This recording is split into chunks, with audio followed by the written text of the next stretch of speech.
I've got a very interesting story for you guys. So I was fishing through some ideas and memories that I had, and then I remembered that one fateful night. That one night that ruined parties for the rest of my life. My very first party couldn't have gone worse. It really couldn't have gone worse. So basically when I was about 16, I wasn't much of a social bug. So I didn't really have that many friends. But when I was about 16, I made a really good friend and she invited me to a party. I went full out for this party. I told myself, Millie, this is your night. Tonight, you are going to make friends. Tonight, you are going to be the cool kid. Tonight, everything is going to go to plan. Nothing went to plan. Nothing went to plan at all. So, something about my friend. So basically she has cats, dogs, she had hamsters, gerbils, a parakeet, and 2 micro pigs. I mean, who has micro pigs? They weren't even that small, they were huge. So, yeah, she was an animal lover, loads of animals, absolutely everywhere. So basically, before the party, my friend had warned me that her friends were of the alternative ilk. Basically, they were death metal goth rockers. So yeah, I was fine with that. So it came to the night, I turned up, knocked on the door, and I was the first person there. And then the people started turning up.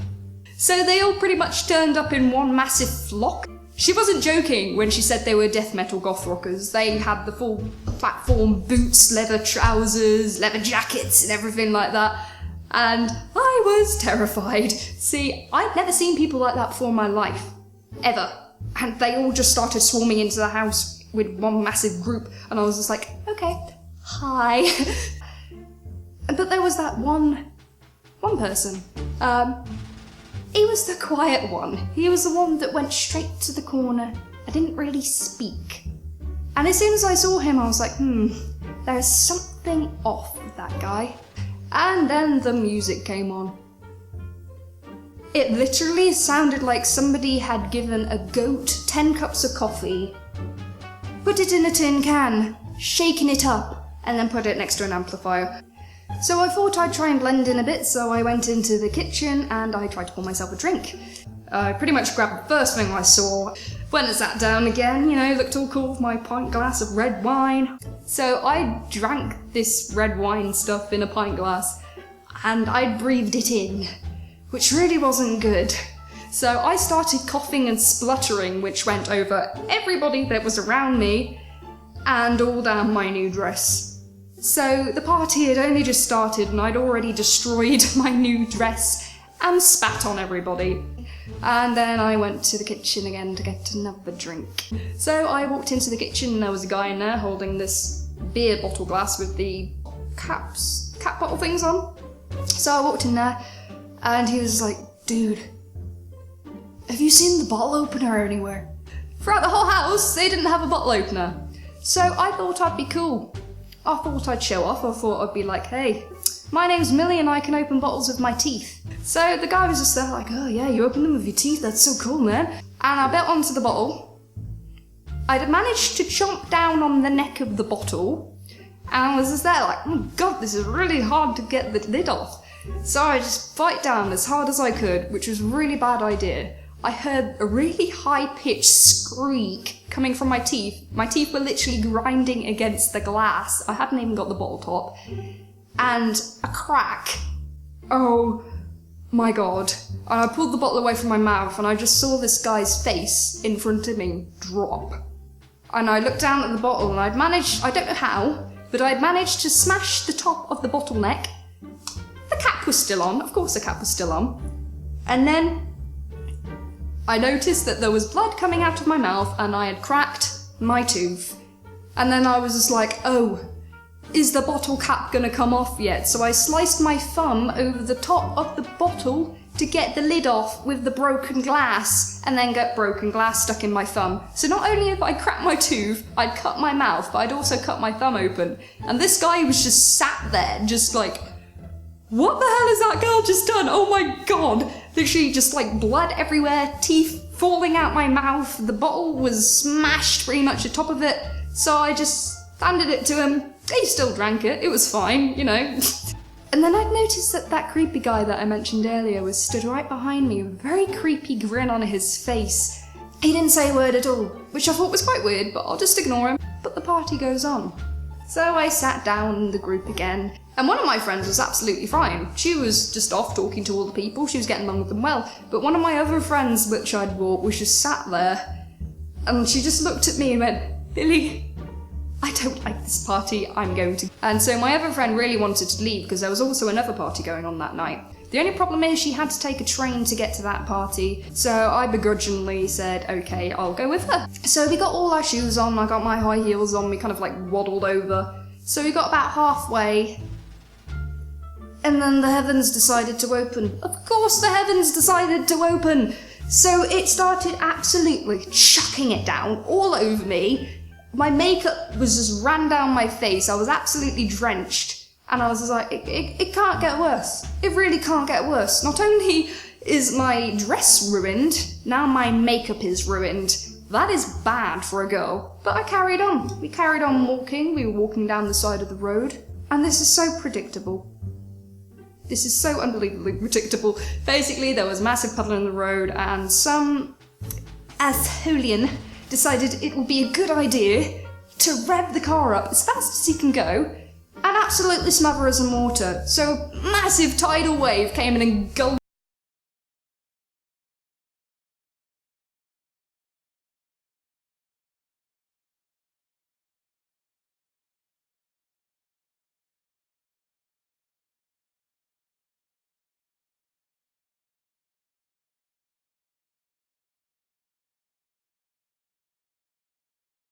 his seats. So he grumpily drove us back and then decided to charge us like twice as much as I thought it would be.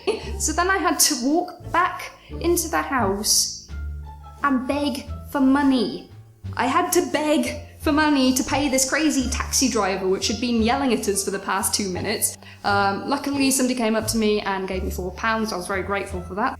So I'd sat down with makeup all down my face, my clothes were soaked, there was red wine all over me, I'd cut my finger open, I'd chipped my tooth, and I just thought that it couldn't get any worse. But no, it had to get worse. It just had to get worse. So basically, everybody got a bit jolly by this point because we'd been gone longer than we thought. And they all thought it would be a good idea to gather all the animals into the one room and have a massive petting zoo. Not a good idea. Like, my friend had this parakeet, which was literally way past its sell-by date. I do not know how it was still alive. It just used to sit there rocking backwards and forwards, making really sad, moaning noises. And they decided that they would let it out the cage for the first time in its life. Oh, bad idea. Really bad idea. So this parakeet was trying to fly around and it was really sad. It couldn't fly very well. It was kind of like hitting the walls and falling on the floor and doing its thing. And people thought it was hilarious. I didn't think it was very funny. They got the gerbils down from upstairs. They were petting the gerbils. The micro pigs were running around. They absolutely stank. And throughout this time, I'd realised that my friend was gone. So I went looking for my friend that had just gone missing. And then I found her in the toilets. And she looked at me and said, "Millie, I've been sick." And I was like, "Oh, that's alright, don't worry, hon. We'll take you home soon, it'll be fine." And she was like, No, Millie, I've been sick in your bag." And I was like, "What? Sorry, I didn't hear you." And she was like, "Millie, I've been sick in your bag." I was like, "You've been sick in my new bag." Okay, number one, there is a whole house to puke in. There is a whole outside to puke in. There is a glorious toilet to puke in, but she had to puke in my bag, of all the places. So she'd puked all over my bag, and it had gone all over the floor and all over the side of the door, and I was like, oh my god.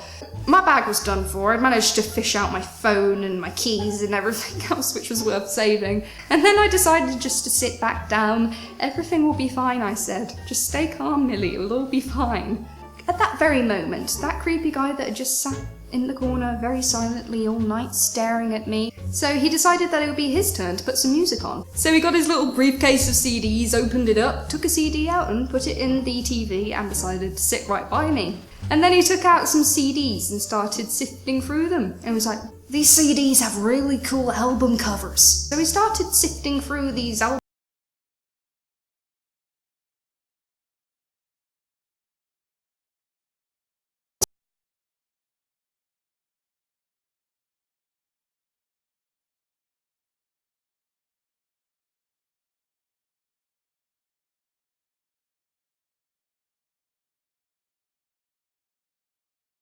to me, "This is what I'm gonna do to you." Whoa! Red flag, red flag, red flag. You just said what? Sorry. No, you didn't just say that. You didn't just say that, did you? When I was freaking out, all hell broke loose. So I heard the scream coming from the kitchen. You know I said about that parakeet which had been flopping around? The parakeet had vanished. It had gone. Nobody could find it. Okay, let's call the parakeet Bilbo. So everyone was running around looking for Bilbo, and still to this day, they haven't found Bilbo. We assume that Bilbo had found its way outside and somehow flopped away. I don't know. So my friend was in turmoil, and I was pretty much in turmoil too. And then we heard a scream coming from upstairs. "Where is Salt and Pepper?" Basically, my friend's sister's gerbils that had been taken downstairs to be petted had also gone missing, so we were running around looking for Salt and Pepper. We soon found Salt, which was fine, but Pepper was completely gone. Pepper had run for the hills, but we did eventually find Pepper, which was in her room. So I thought, okay, I'm just going to sit up in there with Salt and Pepper and just console her sister, who had been crying for the past hour. I thought it would be safe in her room. I thought there'll be no drama in her room. It will be fine. So she was like, "Would you like to pet Salt and Pepper?" And I was like, and she was like, "Oh, don't worry, they don't bite. They've never bitten in their life." So yeah, I was just there petting them, and I was like, "Oh, they're actually quite nice." And then I just felt this really sharp pain in my finger. Guess what just happened? The freaking gerbil had bitten onto my finger for dear life. So I was just there spraying blood everywhere with this freaking gerbil holding onto my finger for dear life and thrashing around. And she was just running around screaming, going, "There's blood, there's blood, there's blood!" And I was just like, "Oh my god, I've had it. I have absolutely had it. This party can't get any worse. I am absolutely done." And then I heard a massive crash coming down from the hallway, and somebody had decided to run up to the stair banister and smashed it down. The whole of the stair banister had gone down, while her sister was still running around screaming about the blood. I had blood everywhere. I mean, those gerbils can bite hard. I was done. I went downstairs, and then everybody started running around saying, "The Ninos are coming." I was like, what the hell is the Ninos? The police. The police had turned up because there'd been a noise complaint, and everyone was running around saying, run away, the police are coming, the Ninos. It was awful. My friend had pretty much passed out by now. Everyone was running around. That creepy dude was still being creepy, and I was just like, that's it. So I just sat there while the police came in, told everybody to leave. The place had been trashed. The stair banisters were halfway down the stairs. Poor old Bilbo was lost for the hills.